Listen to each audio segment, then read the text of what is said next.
Hi guys! Welcome back to my channel and another video. In today's video, we'll be doing this doll inspired by Nurse Joy from Pokemon. I decided to do this because in my previous video where I did a Belle inspired doll, it was kind of repaint this again challenge. Someone requested that they wanted to see me do other characters but in my style, and I had thought of doing Nurse Joy and other anime characters, so yeah, I decided to do this. For this project, I worked on a Monster High, which is pretty much my style by now. And this is a second-hand doll, and to look at the damage of the original doll, I had already removed the original face and hair to see what I was dealing with. Since this doll has pointed ears, I started by removing those, since that wouldn't fit the character.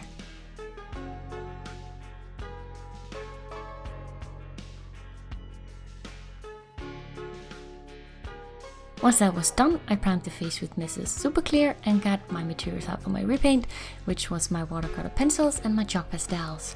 And I started by applying chalk pastel to the face in order to correct the skin tone a bit and take it from this very, unnatural pink to more of a pinkish skin tone. Then I sealed that in again, and then I could start with my pencil on top.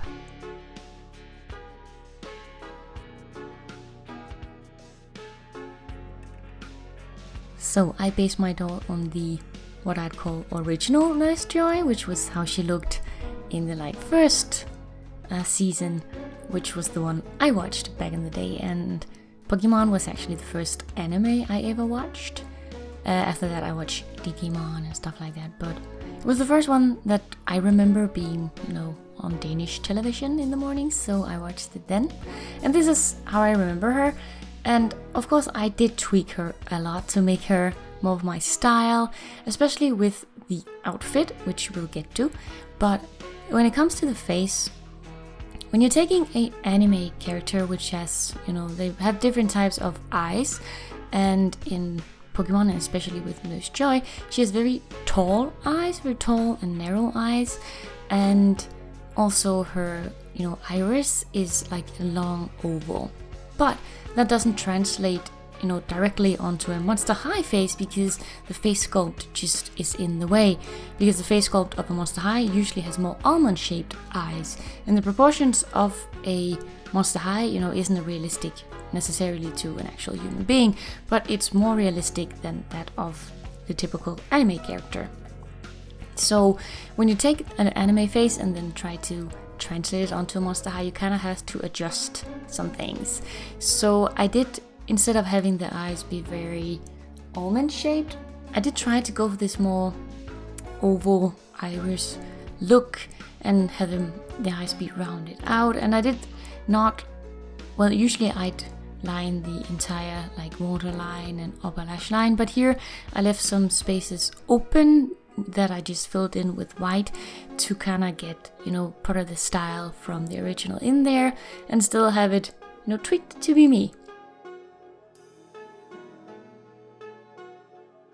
I kept the eyebrows quite thin to match the original character, and also I didn't put much emphasis on the lips because, as in many types of anime, you just see the open mouth, you don't actually see their lips. So I kept it very, very simple, just did a little edge of the mouth to make a very soft smile, and then faded in some chalk pastel just for a bit of color.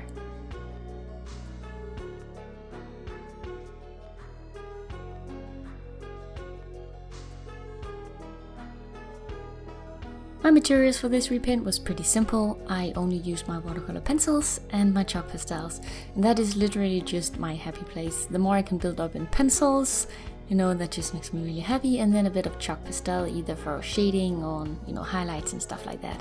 That's just my jam.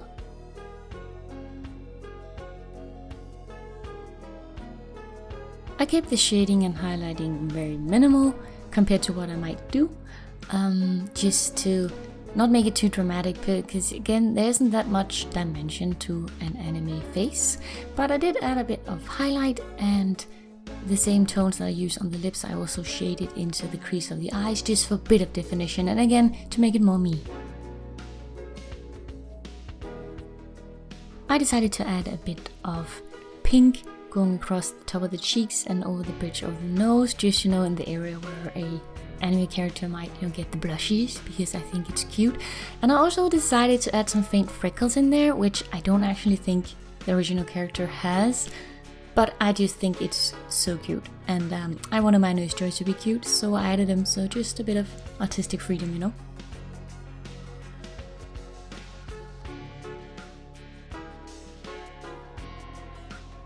I didn't draw any eyelashes in this stage of the process, even though the original has a bit of upper lashes, because I will be adding 3-dimensional lashes afterwards, again because that's just part of my style.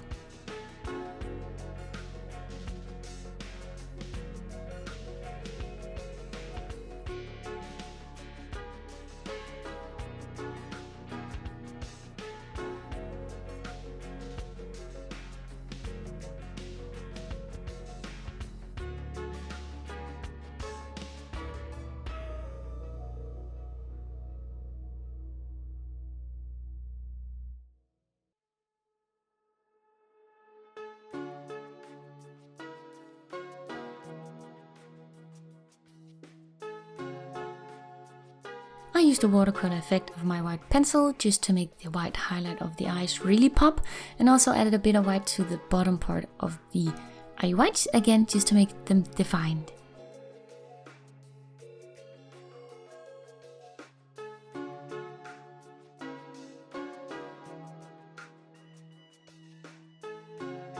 Once I was happy with the face, I sealed it in a final time, and then we can move on to the body. And as I mentioned, I did take some artistic freedom with the outfit as well, because looking at the original Nurse Joy, I always thought that her outfit kind of looked like a cute maid outfit, you know, with the kind of poofy skirt and the apron. So I decided to take my Nurse Joy in more of a very dolly, almost Japanese inspired maid outfit, just because.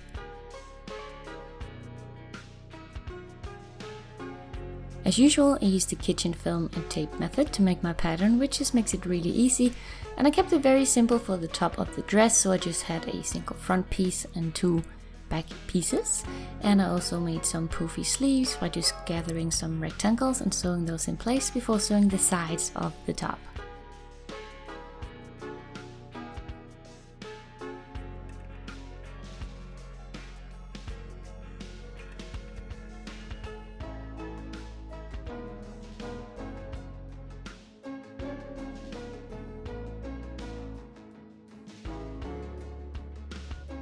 And at this point I remembered I had to change the skin tone of the body as well, so I gave it a spray of Mr. Super Clear, and then I added chalk pastel to the areas of the body that was going to be visible before sealing it in.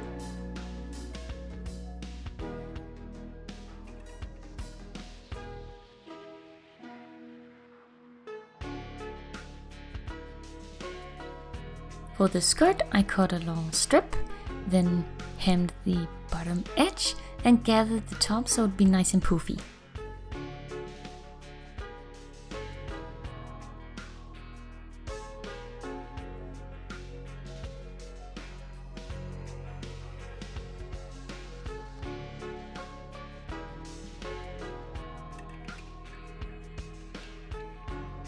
I also gathered a long strip of white lace to be sort of an underskirt, and then I sewed the two to the top.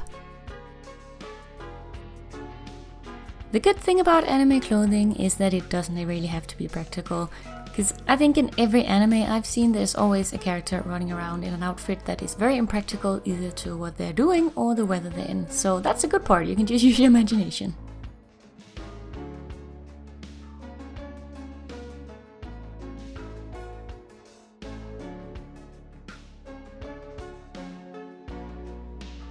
For the apron, I used some paper and cut it out to get an idea of the shape that I wanted, before cutting the whole piece out in white fabric and finishing off the edges with some white ribbon, again for that sort of dolly maid cute look.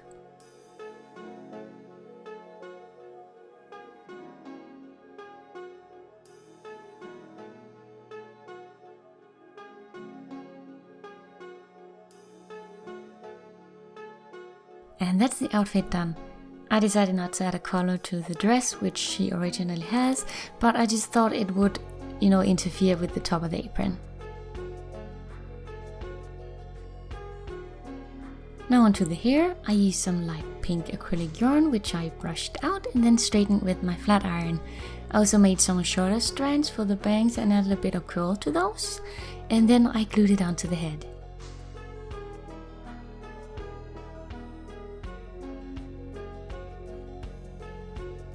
I personally prefer to glue hair onto the doll's head or make a wig cap or something like that, rather than rerooting, but that is just a matter of personal preference. I just think this is faster, and I also can arrange the hair better to get it the way I want it.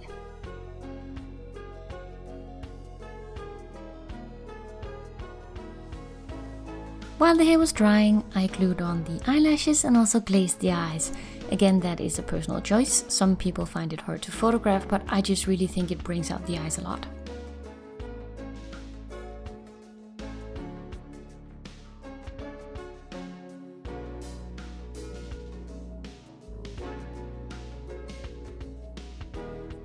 Then I gathered the hair and tried to imitate her little swoopy hairdo as best as possible. And then I made a little headband for her with the little cross on top. And then she's done. I'm really happy with how this one turned out. I think she is super cute, and I really like this, alternative take on the character. I hope you guys enjoyed the video, and if there's any other characters, especially anime, you'd like to see me do in my style, do leave them in the comments below. I'd love to hear. Thank you guys so much for watching. Hit the like button if you enjoyed the video, and I'll see you guys in a new one real soon. Bye!